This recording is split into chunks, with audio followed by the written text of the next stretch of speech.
What up, though? This your girl Dubb here. What's up, everybody? Welcome to Tarot from Beyond. I am your girl, and we are here tonight with another lesson. We not gonna do spirit court, okay? We gonna dig into these lessons and keep it going with the flow. Hey, everybody! If you are new here to the channel, please go at the top of the page and hit that little bell button up there and become a subscriber to the page, okay? There's some very good, pertinent information on this channel, and you guys should share, okay? Shout out everybody in the 313. Detroit is where we're recording from. What's up to all my Michiganders out there? And if you need to get in contact with me, my information is in the description box, okay?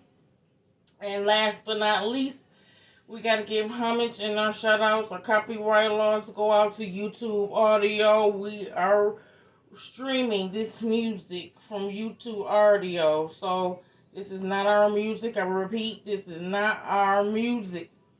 Homage goes out to YouTube and the artists. So, hey, everybody. Let's get started. Okay, so we finna learn about the laws, the rules, and a few traditions, okay?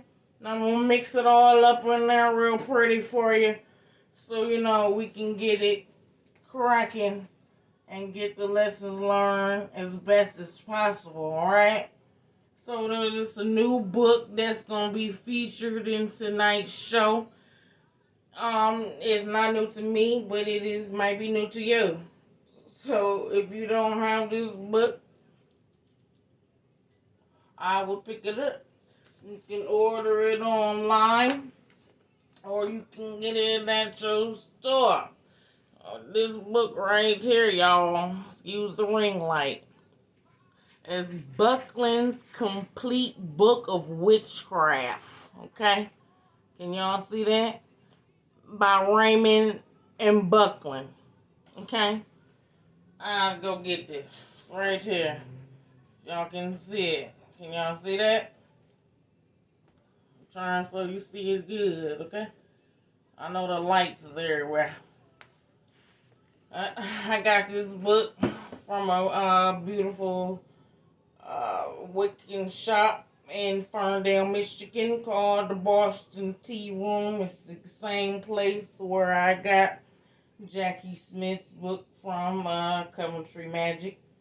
Go pick this book up. It's very pertinent and has a lot of good information in here. Okay? This is good for classic, basic courses in witchcraft. Okay? And we're going to read a little bit in this book because there's a set of rules in here that y'all asses don't read before you start practicing witchcraft. So we gonna read them, okay? Because it's important that you know the rules before you pick up the craft and just start flying magic all over the place, okay? We're gonna learn the rules. We're gonna learn the way to do it correctly. Alright? So let's go here. We're gonna read this first. Alright?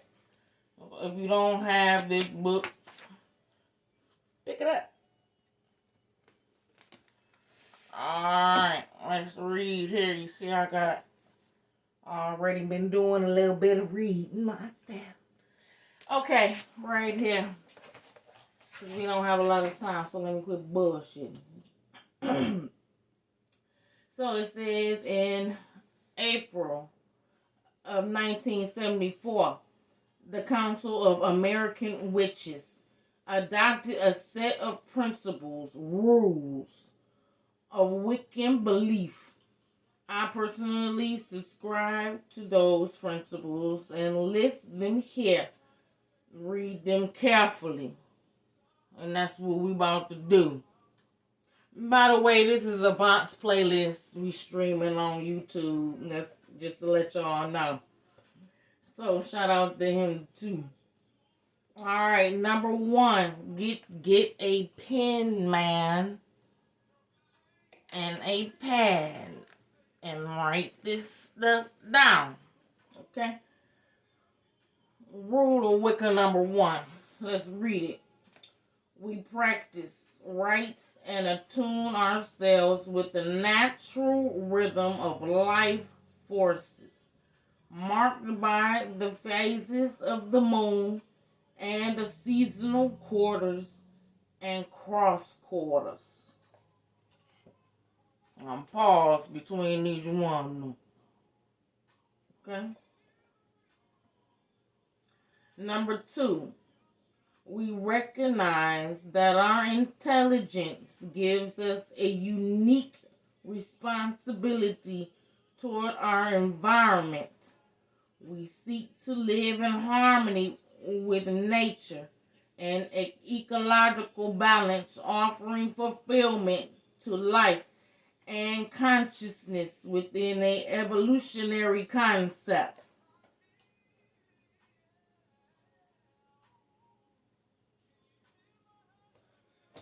Number three, we acknowledge a depth of power far greater than that apparent to the average person.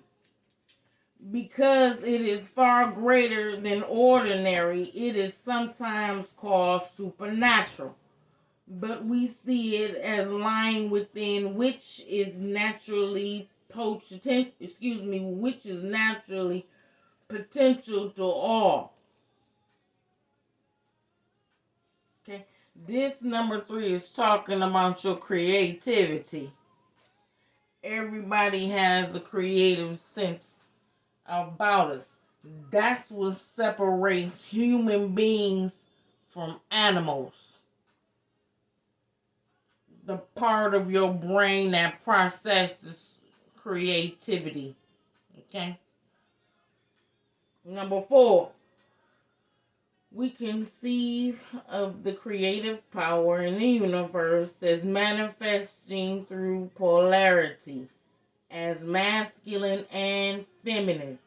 And that is saying creative power lies in all people and functions through the interactions of the masculine and feminine. We value neither above the other, knowing each to be supportive to each other. We value sex as pleasure, as the symbol and embodiment of life, and as one of the sources of energy used in magical practices and religious worships, which is true. This talks about being naked, nudity, your sexuality. Some people have the notion to misconstrue the act of sex with being your geno. Okay. Now what we're talking about is male and female not having sex. Okay. Remember when I told you in spirit court you are naked? I mean, like no clothes on, like titties hanging and dick slanging. That's what I'm talking about. In the Garden of Eden, Adam and Eve, they were naked. That's how you supposed to be in front of the Most High. No mask on, no clothes on, completely free, naked. That is the mentality that you're supposed to have when you are in the presence of the Most High God. Transparency. Okay, that's how God knew something was wrong with Adam and Eve, because they covered themselves. Okay, that's a metaphor for an illusion or deception or hiding something. Okay, to cover yourself, to hide. Okay. So this is what that's talking about. Your energy is supposed to be raw when you are in the Most High's presence, okay? Just your relationship with the Most High God is supposed to be no different from your relationship with your husband or wife. You walk in the bathroom while your husband and wife on the toilet taking a shit. You supposed to have that same energy with the Most High. For real. Okay? That's what rule number 4 is. Okay? Your sexual nature. You have to be able to be naked. Okay? You have to be nude. And a lot of people can't do that. Alright? Let's move on. Number 5. We recognize both outer worlds and inner, or physiological world, sometimes known as the supernatural world. The collective, unconscious, inner planes, etc. And we see in the interactions of these two dimensions the basis for paranormal phenomena and magical exercises. We neglect neither dimension for the other, seeing both as a necessary tool for fulfillment. Number 6, we do not recognize any authoritarian heresy, but do honor those who teach, respect those who share their greater knowledge and wisdom, and acknowledge those who have courageously given themselves in leadership. Number 7, we see religion, magic, and wisdom in living as being united in the way one views the world and lives within it. A worldviews and philosophies of life that we identify to as witchcraft, the Wiccan way. Number 8, calling oneself a witch does not make you a witch or warlock, but neither does heredity itself, nor the collecting of titles, degrees, and interactions. A witch seeks to control the forces within her or himself that make life possible in order to live wisely and well without harm to others and in harmony with nature.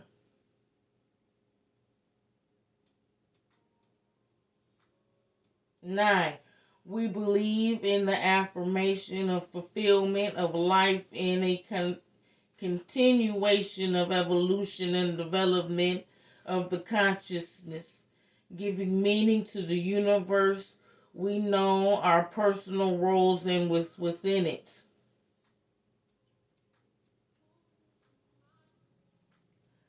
Number 10, our only animosity towards Christianity or toward any other religion or philosophy of life is to the extent that in these institutions they have claimed to be only way sought out. Excuse me, let's reread that. I stumbled. Number 10. Our only animosity toward Christianity or toward any other religion or philosophy of life is to the extent that its institutions have claimed to be the only way and have sought to deny freedom to others and to suppress others' way of religious practices and beliefs. We're going to talk about this a little bit. 11. As American witches, we are not threatened by debates on the history of the craft, the origins of various terms, the legitimacy of various aspects of different traditions. We are considered with our presence and our future. That's all we consider and are concerned with. Number 12, we do not accept the concept of absolute evil, nor do we worship any entity known as Satan or the devil, as defined by the Christian tradition. We do not seek power through the suffering of others, nor accept that personal benefits can be derived only by denial of others. And last but not least, 13. We believe that we should seek within nature that which is contributory to our health and well-being. These are the rules now to witchcraft, to Wicca. These are the rules. I hope you wrote them down. Okay? If we don't have these books, it's in this book here. Y'all can see that. It's in this book. Go pick it up. Buckland's Complete Book of Witchcraft. My book by Raymond and Buckland. Okay? I'm going to read this little paragraph right here and then we're going to move on to the next. Okay? The power within. It's just a paragraph about this long right here. Alright? There are many people who seem very obviously to have some sort of psychic power, for want of the better term. They are the sort who know that the telephone is going to ring before it actually does, and who is on the other line before they pick up the receiver. People like Geller are able to demonstrate this power in more dramatic ways by bending keys and teaspoons without physical contact. Others have visions or seem to be able to make things happen. Often these people have a peculiar affinity with animals. You may not be like these people. However, you may feel somewhat envious of such people. Yet you should not feel this way, for the power that these people have, and it is very real, is inherent in all of us. That's what I've been trying to tell you. Y'all been cut off from y'all spirituality, so you don't pay attention to it. Okay? In order to tap into nature and tap into spirit, you have to detach yourself from earthly things. Quiet time, meditation. You gotta know how to unplug. And a lot of you can't do that. You go crazy if you leave your cell phone at home for the day. You see what I'm saying? This type of thing takes discipline. And a lot of people don't have discipline. Okay? One thing about the reptilian bloodline that I do like about them is that they are very goal-orientated and very disciplined. The culture is extremely disciplined. Okay? Something that a lot of Americans do not possess. And you need to be able to have discipline in order to control your magic. Because if you have no self-control, then your magic is going to be wild. Okay? So, now that we have read the rules of Wicca, the rules of witchcraft, you know there are a set of rules that were established by the American Council of Witches in April of 1974.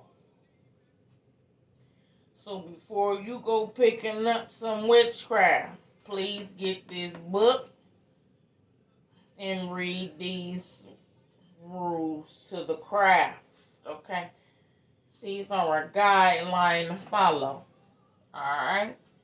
And the basic guideline for the rules of Wicca is natural law, which is where we finna go now. Alright? Right there. Oh man, I hope y'all enjoying that. I'm sorry if I stumbled on any of that stuff. We reading a lot, okay? But if I stumble on anything, you already know I'm gonna go over it and read it, okay? These things in this notepad I have looked up online and written down for you. All the links to everything that we talk about will be in the description box below. Alright? So now that we have established that the basic general rules of Wicca are coincided with natural law, what is natural law? Let's read it. Okay, natural law. Right there. Is a system of laws based on a close observation of nature and its natural order, from which values thoughts by the proponents of this concept to be intrinsic to human nature. So that's the overview of what natural law is. Okay? So let's read this here from the Internet Encyclopedia of Philosophy about natural law. It says, in a nutshell, the belief is that the law of nature can be used to explain the occurrences of events, accidental generalizations, mere truths devoid of mnemonic force. And from Stanford Encyclopedia, the laws belong to all the true deductive systems with a best combination of simplicity and strength. In the philosophy of science, a stated regulatory in the world that holds under a stipulated set of conditions, either universally or in a stated proportion of instances. The notion is distinct from that of a natural law, i.e., a law of right or justice, supposedly derived from nature. Okay, and that is from Britannica. Okay, that's a little bit about natural law, sweet and short. I will put all of these links in the description box below so that you can check out and read the full articles for yourself. Get you a pen and pad, write the stuff down. Okay? So, from the Internet of Encyclopedia of Philosophy to the Stanford Encyclopedia and Britannica, we have natural law. Alright? Because if you gonna read about these Wiccan rules, then you have to understand what natural law is if the Wiccan rules derive from natural law. Okay? Okay. How much time we got on time? Alright, we got a little bit more time on the time, but we got a lot more to talk about. So I'm gonna cut this video short and do a part 2. So join me back, y'all. Deuces.